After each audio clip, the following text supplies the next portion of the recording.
My name is Margi Young, and I currently live in Oakland, California. It's starting to feel like home. I've lived there about a year and a half. I grew up in San Francisco. When I was about 26 or 27 years, I had lived a few other places. When about 27 years old, I moved to New York City, where I knew I had wanted to live since I first saw David Letterman as a child. And those big, bright lights on those buildings always kind of sucked me in. So I was always like, New York, New York, New York. And then a window opened in my life. And I was like, this is the time to move to New York. And I arrived, some big bags. I was going to NYU for a graduate school.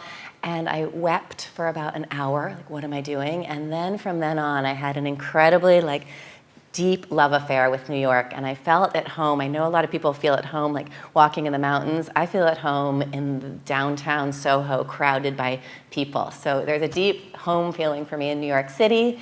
I did move back to San Francisco, and then now I've moved over to Oakland, and Oakland doesn't have quite the excitement, but it does have kind of the diversity and a little of the grit of New York City, which I like. So that's my kind of long answer to home.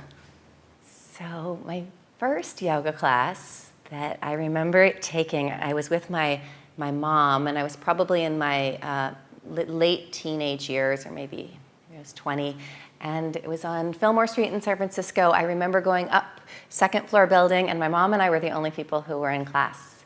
And we both remember the class only because we laughed the whole time. And I do have no idea what happened in this class. I don't know how the teacher felt about us laughing, but we had a full giggle attack during the class. And I left the class.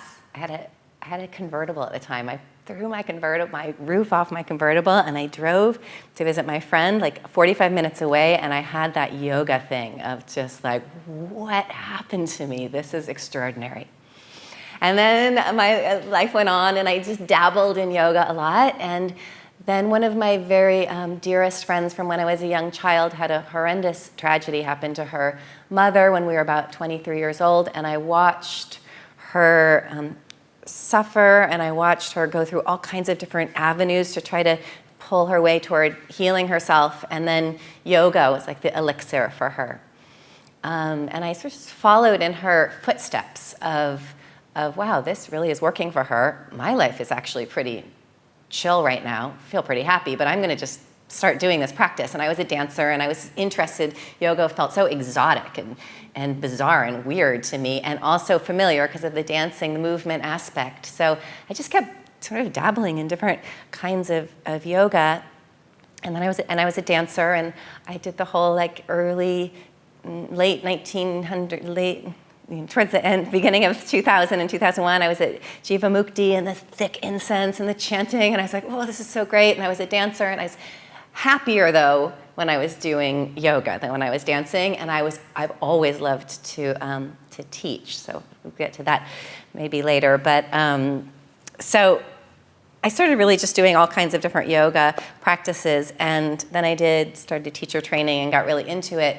And then, 9/11 happened, which was a deep influence. My father died. Things happened that were and then I had this practice that I had learned when times were good. I know a lot of times people come to yoga when things are rocky, so they find their mat. I found my mat because my friend needed to find her mat. But then when my life needed the support of a yoga practice, I was so grateful to have it right there for me.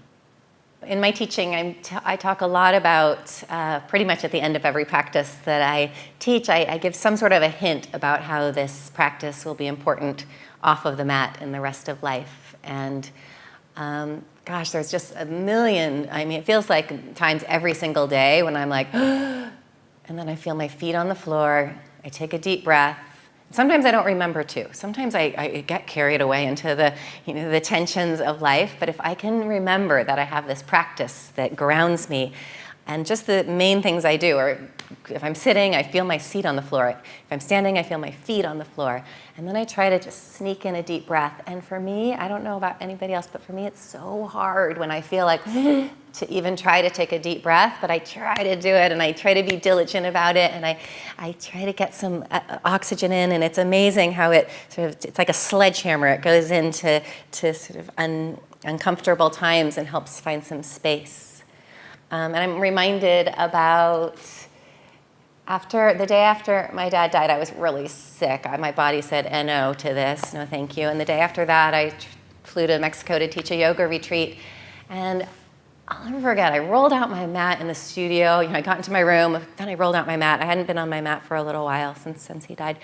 And I put my hands on my yoga mat, and I was just like, oh, yes. Like, I know this. This makes me happy. There is joy in my life. I can teach this yoga retreat. I can find who I am, and I can begin to bubble back into my inherent joy from the rooting of my hands onto my yoga mat. In 2001, I finished my teacher training at Cyndi Lee's yoga center, Om Yoga Center in New York City. My teacher was Jennifer Brilliant and Dana Strong. And I loved every single minute of teacher training. I was like, thank you, thank you, thank you. This is my deal. And at that time, there wasn't any talk of restorative yoga. I didn't ever hear, and there were no classes, nothing like that.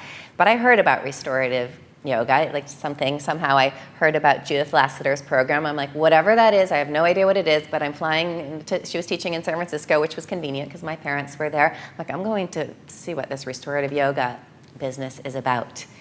And I've always just kind of liked to relax and lie around, watch TV, just like that. So I was like, yeah, I want to know more about this restorative thing, whatever it is. So I got to the class, and I think the other people in the class had maybe been yoga teachers for a little bit longer than I had been a yoga teacher, which was a very short time. And Cyndi Lee came and did the training with me, so we were there together. And I remember Judith said, first thing, we're going to set our partners up in Supta Baddha Konasana, which is like one of the most common restorative yoga poses where your legs are out to the side, lying back on a bolster. And I was like, Supta Baddha, I don't know what that is. And I was kind of like looking around to figure out what it was. And then I learned the practice from her. And then I immediately was so excited. Cyndi and I were excited to go back to New York and be like, restorative yoga class. And we got brand new bolsters, which by 10 years later, the bolsters were like that big. But when we first started, they were nice, fluffy bolsters. And we taught restorative, and I started practicing it. And especially when I felt tired, if I'd had a long teaching day or a long day in New York City, I would come home and I would put my legs up the wall or do Supta Baddha Konasana. And it's an interesting practice. And for me, I know this, but I always question it because I get into the pose, especially if I've had like a busy day. I get into the pose, whatever pose I pick, and I start by trying to relax, and then my mind starts to tell me that I'm not going to be able to relax. And it's kind of this like, oh, this isn't working, this isn't working, this isn't working, this still happens to me. And then I know about minute 10, 11, boom, I fall into some sort of it's not sleeping, but it's not really awake. It's some sort of altered state that is so deeply nourishing to me. And I just adore that practice of setting yourself up in a supported position and practicing letting go and watching the mind fight it, and the mind fight it, and then the mind stops, and I drop into something sort of mystical and magical that I don't have words for. Thinking about a memorable moment in my yoga practice, and it's just there are too many fantastic memories of being on my yoga mat, and like sometimes I'd be a pose, like maybe an arm balance, where I would be like, I'll never do that, I'll never do that, I'll never do that, and then one day I'm doing it, and it's no big deal. And so there's been so many moments where I sort of blown my own mind about my possibilities that now when a student's like, I can't do that, it really alarm. I'm like, don't say I can't do that to me, because there are so many times when I've been like, I can't do that, whether it be on my yoga mat or in life. And then I start to put the pieces together, and then all of a sudden I'm doing whatever that thing is. So there's just been a lot of sort of expansive, like, oh, I have more potential than what I thought I did moments on my yoga mat. And teaching, there's a lot of moments also that come up, but there is one moment that really it happened not so long ago, maybe 2 or 3 years ago. It transformed my teaching in a way that was really profound. I was teaching at the JCC in San Francisco, and I was teaching like an open level yoga class. And there was a guy in the class about my age, and he just did things a little bit strangely. And when I was a younger teacher, I might have been like, oh, he's so stupid, or he's so, what's his problem? But I was just a little bit like, why did he set his mat up way over there? And why is I'm teaching pigeon and he's like on the diagonal? I was just a little like, I see all kinds of things happen, but one guy I was like, not sure. But I didn't have like a harsh judgment. I was just not sure what was going on. And afterwards, he came up to me, and I think I went up to him because I was like, is there something you want to tell me? And he said, I should tell you that I have early onset Alzheimer's. And I said, my dad was dying of Alzheimer's at the time. To see somebody my age and say that, I was just like, my compassionate heart just blew open and fell to the floor. I said, how old are you? He said, I don't know how old I am. I think I'm about 50.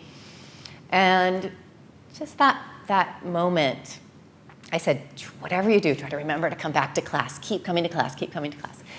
That moment just made me remember that everybody has a story, whether it's a sort of a tragic story like that or whatever it may be. Everyone has a story. So when someone is like, I'm not quite grooving with someone for whatever reason, instead of throwing up big walls of me versus you, my curiosity gets piqued of like what's happened in your life that leads you to see things differently than how I see things.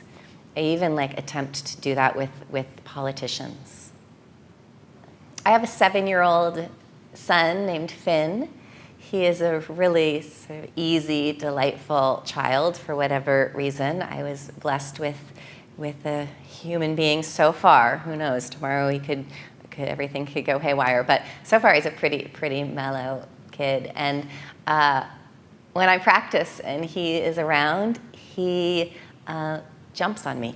I'll be in downward facing dog. I'll hear his feet coming. He's done it since he was a tiny kid, and he still does it, and he's 7. So as far as my yoga practice, I have to really fortify my poses when I hear him coming. And I tend to be a little bit of a kind of a loose person. So very like tangibly, Finn has helped me like, get strong in my practice, because when he jumps on me, I have to be there for him and be strong.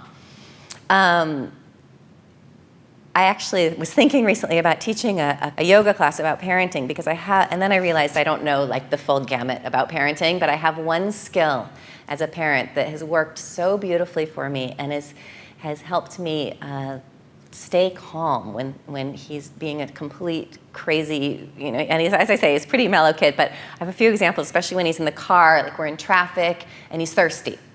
And he's thirsty, and he's thirsty, and he's thirsty. I'm so thirsty, Mama. And if there's nothing I can do, I can communicate a little bit to him, but instead of me escalating with Finn, I feel my seat on the ground, on the seat of my car. I hold my steering wheel, and I do my pranayama practice. I stick my pranayama practice right into the moment when my kid is starting to piss me off, so that I don't go, I rarely yell at him because I'm too busy finding my own breath. There's a little I don't need to get tangled with his drama when his drama starts to escalate. And I think maybe that's one of the reasons why, I think it's genetics mainly, but also I think because we don't escalate on top of each other often, that we keep a more sort of harmony in our household. It's a balance being a parent and a yogi, and everyone who is a yoga teacher or even on the path and a parent, there's this dance that happens, and it weaves in ways that I don't even know the two weave together. What inspires me and brings me joy? What really blows into my mind is being in my kitchen. I love to cook, and I love to cook with my partner who, when I met him, he just put spaghetti sauce on rice, and then he found my interest in food and went to culinary school, and now he can chop the onions and do all the things I don't want to do, and I get to, if he's home, and I get to sort of be an artist in the kitchen. I rarely make the same meal twice.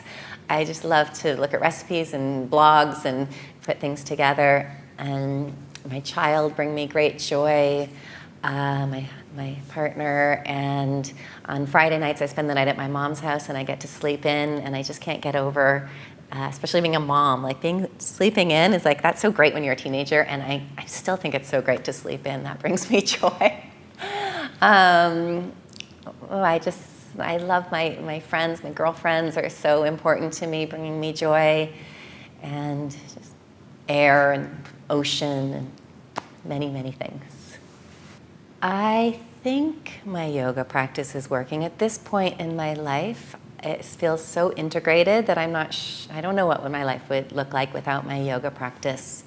But I think that it's working pretty well because I am quite good in my life these days at being kind to everybody and noticing people and trying to stay aware. I feel a special kinship to like the women who are cleaning the towels in the basement of the health club that I work at. I try to give them love and joy. The busboys at restaurants, people who it appears that they have like a little bit of a challenging path. And homeless people, I try not to, sometimes it's too much to bear, but I try to look them in the eye and at least give them a smile and hello. And I think that's due to my practice, that I'm able to pull out of myself a little bit and stay aware, because we're all woven together. So as I cultivate joy as best I can in my practice, and then I really attempt to carry it with me, to spread it out, and to notice people and things that I might normally sort of pass by.